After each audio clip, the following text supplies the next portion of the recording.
Olá, sejam bem-vindos ao curso de Nutrição de Ruminantes do PPZ, o EM.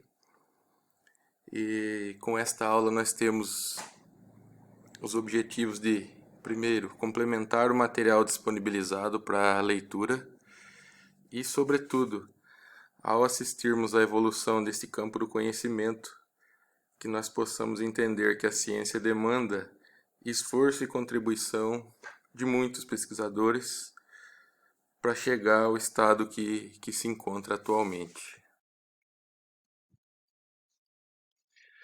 Os primeiros registros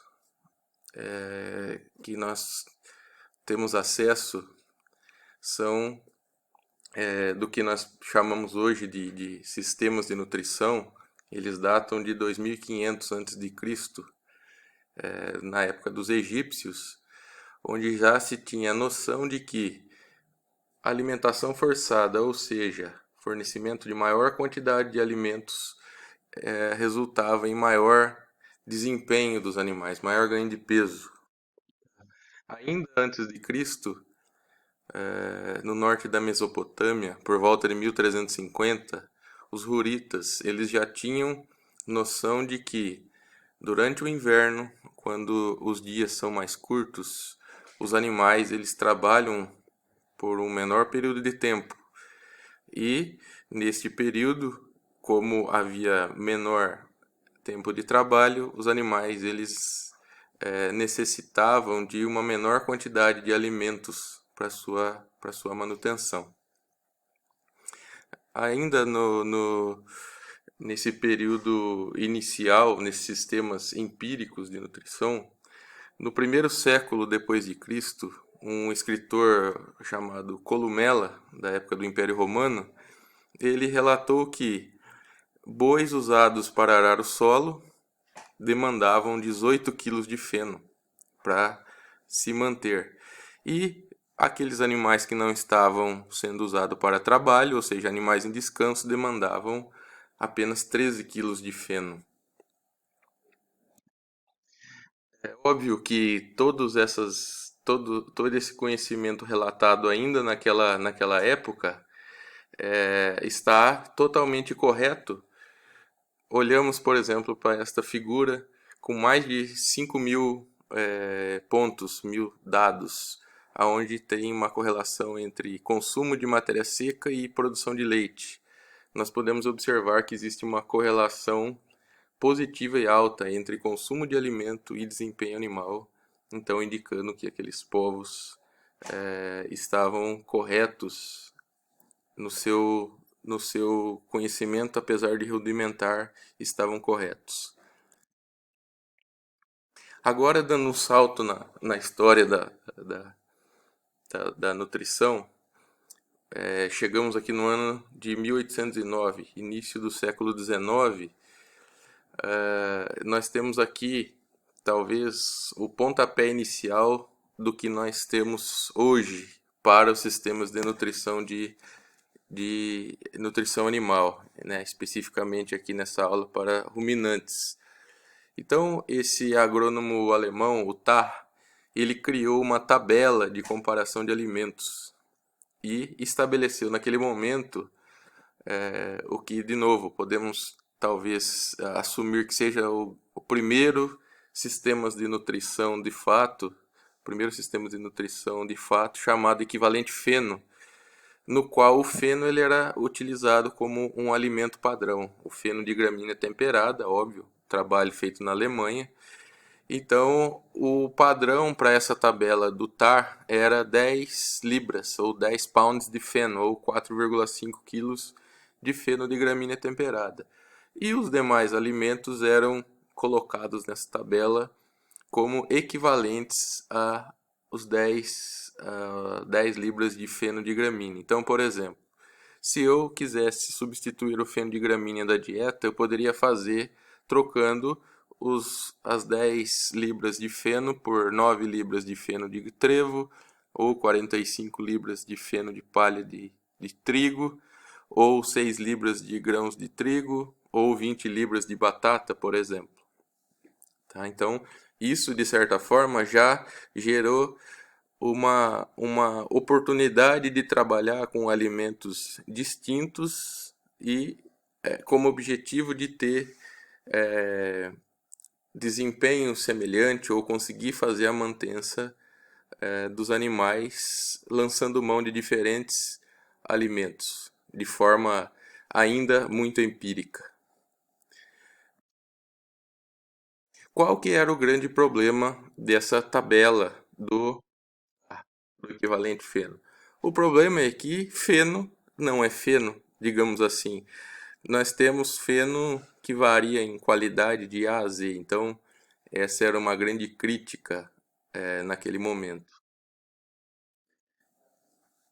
Naquele mesmo momento da história, um outro alemão, o Einhoff, ele começou a trabalhar com fracionamento dos alimentos.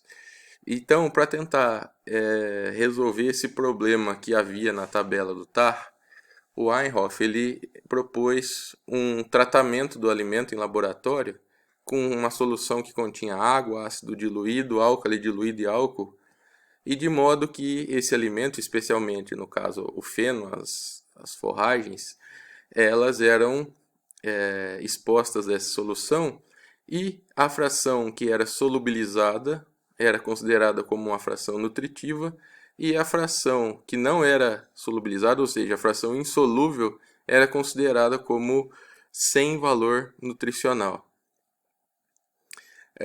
Apesar desses valores obtidos pelo Einhoff para forragens serem, hoje nós sabemos que esses valores eles são relativamente próximos ao que nós obtemos com análise de FDN, que foi estabelecido aí há mais de 100 anos, 150 anos depois desse trabalho do Einhoff. Naquele momento, essa estratégia de análise foi totalmente criticada e foi deixada de lado porque havia uma tendência naquele momento de obter frações purificadas, ou seja, apenas aquelas análises que no final resultavam numa fração mais pura do alimento era considerada como aceitável e aquelas que geravam resíduo diverso ou heterogêneo, elas eram deixadas de lado. Embora hoje, como eu disse, nós sabemos que esse resíduo, essa fração solúvel obtida pela análise do Einhoff, ela tem de certa forma, até uma boa definição de valor nutritivo do alimento, apesar de ser uma análise que não gera um resíduo puro. Bom, continuando essa fase da história onde se iniciou o fracionamento dos alimentos, na França, um fisiologista, ele em 1816, ele estabeleceu que o alimento deveria ser dividido em fração nitrogenada e fração não nitrogenada. E mais adiante, um químico inglês, o Prout, ele subdividiu ainda mais o alimento, caracterizando os alimentos em 3 frações: fração de carboidratos, naquela época chamada de sacarina, a fração nitrogenada chamada de albumina e a fração de lipídios chamada de gordura naquele momento. Então, a partir desse momento da história, nós já passamos a enxergar o alimento não mais como um todo, mas como um conjunto de frações. Por exemplo, aqui eu trago para vocês esse slide que, de certa forma, resume a fração nitrogenada ou as descobertas relacionadas, ou as principais descobertas relacionadas à análise de fração nitrogenada. Então, o nitrogênio ele foi inicialmente descoberto por um escocês em 1772 como uma fração do ar que não suportava a combustão. Então, esse conceito, esse nome foi depois dado também pelo Lavoisier como azoto, ou seja, uma fração do ar sem vida, que não suporta a vida.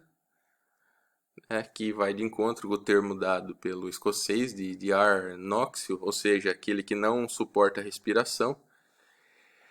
Mais adiante, no século seguinte, então em 1830, o Berzelius, que é um sueco, e o Mulder, que é um holandês, eles foram que de fato estabeleceram o nome proteína.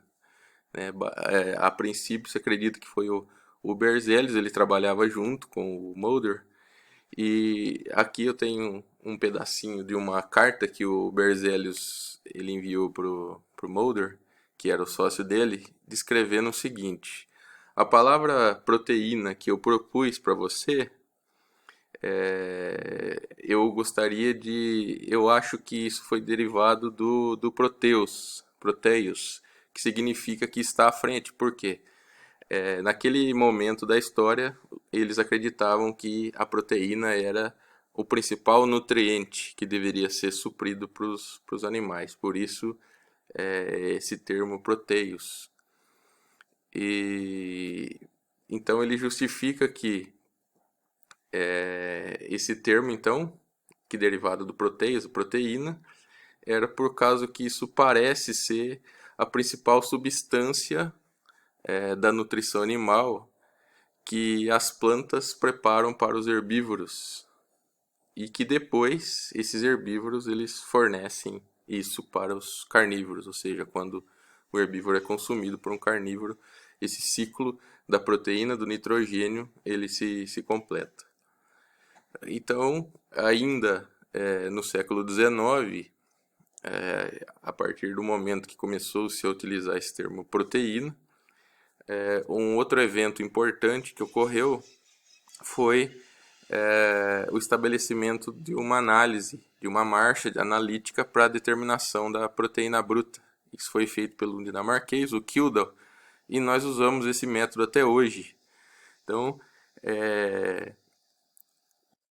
nessa imagem, o Kildall ele está ao centro da foto, junto com seus assistentes em seu laboratório, e basicamente o método que nós utilizamos hoje é exatamente ou muito próximo àquilo que foi estabelecido pelo Kildall no século XIX, né, onde o nitrogênio ou o composto orgânico, ou seja, sua amostra de alimento, ela é digerida, né, por ácido sulfúrico concentrado, mais um catalisador aqui, sulfato de cobre. Esse nitrogênio digerido, ele é depois, essa solução aqui ela é alcalinizada, esse nitrogênio ele é destilado e captado por ácido e depois titulado. Essa análise no fundo é uma análise de nitrogênio, tudo que contém nitrogênio vai resultar num certo teor de proteína bruta. E uma outra contribuição também aqui dessa análise é que eles determinaram que, em média, a proteína tem 16% de nitrogênio, então daí o fator 6,25 para determinar a proteína bruta. Então, uma regrinha de 3, se as proteínas contêm, em média, 16% de nitrogênio, eu multiplico N por 6,25, chego no valor de proteína bruta.